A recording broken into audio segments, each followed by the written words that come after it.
뭔가를 숙제처럼 해야 한다는 생각은 참 마음을 고달프게 하는 것 같습니다.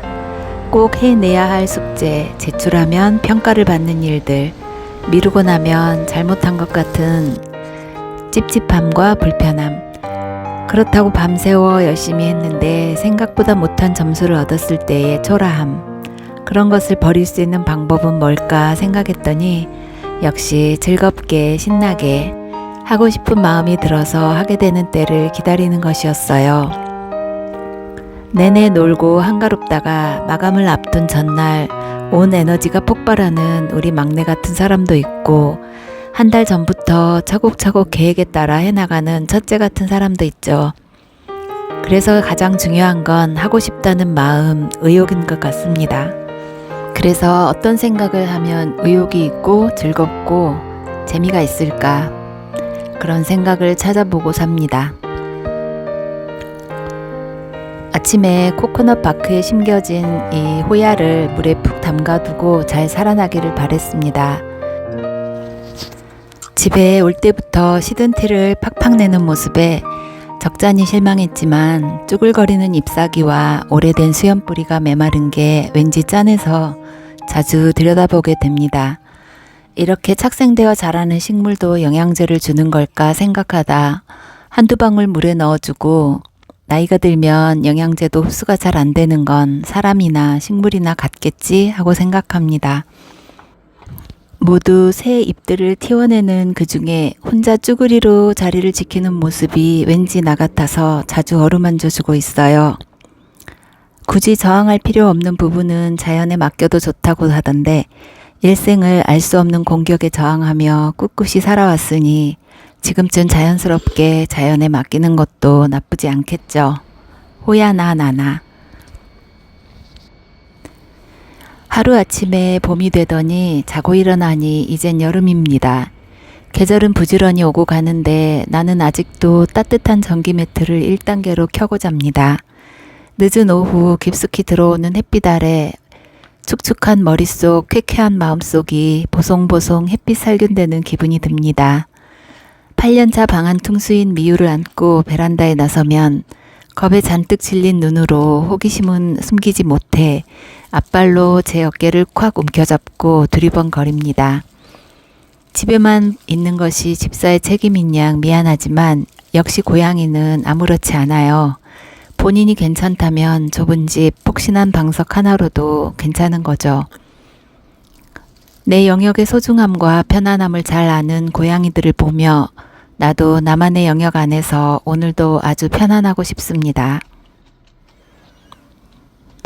저는 불안증이 하루에도 몇 차례씩 올라오는 어쩌면 환자에 가까운 사람입니다. 어처구니 없는 100분의 1, 1000분의 1의 확률을 내가 맞이할지도 모른다는 상상이 되거나 먼 미래 어느 날에 생길지 모르는 일들을 지금 당겨와서 걱정하는 시기죠. 가짜라는 걸 알면서도 제어가 잘 안 되는 때가 있는데, 항상 무슨 사건이 터질지 모른다는 두려움에 사로잡혔던 지난날의 습관 탓인 것도 같습니다. 제가 요즘 읽은 책은 가짜 불안이라는 책인데요. 이 책에서 현실 검증이라는 말을 하는데, 내가 생각하는 모든 것을 믿지 않고 즉시 검토하려고 노력해 보라는 뜻입니다. 그 생각을 믿지 않기로 결정하고 선언하면 조금 나아진다는 그런 의미인데, 사실 이런 연습은 오래전부터 해오고 있는 중이어서 아무래도 5분의 1 정도는 흘려보내고 살고 있어요. 불안을 다스려보고 싶다면 읽어도 참 좋은 책 같습니다. 요즘 시작한 드라마 중에 모두가 자신의 무가치함과 싸우고 있다. 이 드라마를 좀 흥미롭게 보고 있는데요. 20년째 영화 감독 데뷔를 준비하는 주인공에게 친형이 소리치는 장면이 나와요. 네가 바라는 게 데뷔야, 성공이야. 그 말에 한껏 일그러진 묘한 표정으로 대답하죠. 불안하지 않는 거라고요. 금방이라도 올 듯한 표정이 가슴이 쿵했습니다. 제목처럼 20년째 데뷔를 못한 주인공도, 개봉작을 5편씩 낸 동료도 모두가 자신의 무가치함을 보게 되는 그런 드라마로 전개될 것 같은데요. 어쩌면 찌질함의 극치를 보여주는 구교환님의 연기는 참 대단합니다. 다들 자리 잡고 살아가는데 20년을 제자리에서 아무 성과 없이 그들 속에 어울리면서 차츰 외톨이가 되고 교류를 끊고 혼자 파묻혀 절망할 만도 한데 주인공은 두 가지 측면을 보여줍니다. 그 8인회의 소속일 땐 강자를 보이고 오히려 소리를 질러가며 모두를 비판하고 민폐를 끼치며 아구아구 음식을 쳐놓다시피 폭식을 해요. 그러다 관리비조차 못 낸 자기 집에 와서는 암막 커튼을 치고 헤드폰으로 귀를 막은 채 영화를 보고 또 봅니다. 어쩌면 과장된 연기를 하는 듯 보이지만 묘한 심리를 표현해내는 모습에 폭 빠져듭니다. 앞으로 작가는 이 주인공들이 시달리는 무가치함 속에서 어떤 빛나는 진실을 보여줄지 기대가 돼요. 보어아웃 증후군이라는 게 있대요. 번아웃이 기력이 소진된 만큼 에너지를 다 써버리는 탈진 상태라면 보어아웃은 일에 자극이 없어서 지치고 만성적으로 무기력해지는 그런 상태라고 합니다. 그냥 해보는 거야 할 때 그냥이라는 말이 쉽지가 않은 건 수시로 오고 가는 긍정과 부정의 생각, 들었다 놨다 하는 마음들을 흘려보내야만 가능하기 때문이 아닐까요? 그래서 어떠한 일이 있어도 그냥 해보는 거야 를 실천하는 사람들은 대단합니다. 간혹 이건 정말 아니지 않나 싶을 때도 그냥 하는 것이 꾸준함이고 보람이라 여겼지만 요즘엔 그런 생각이 들어요. 과연 끝까지 그냥 하는 것에만 용기라는 이름을 붙이는 걸까? 아니면 그것을 그만하기로 결정하는 일에도 꼭 필요한 것이 용기라는 단어가 아닐까 하고요.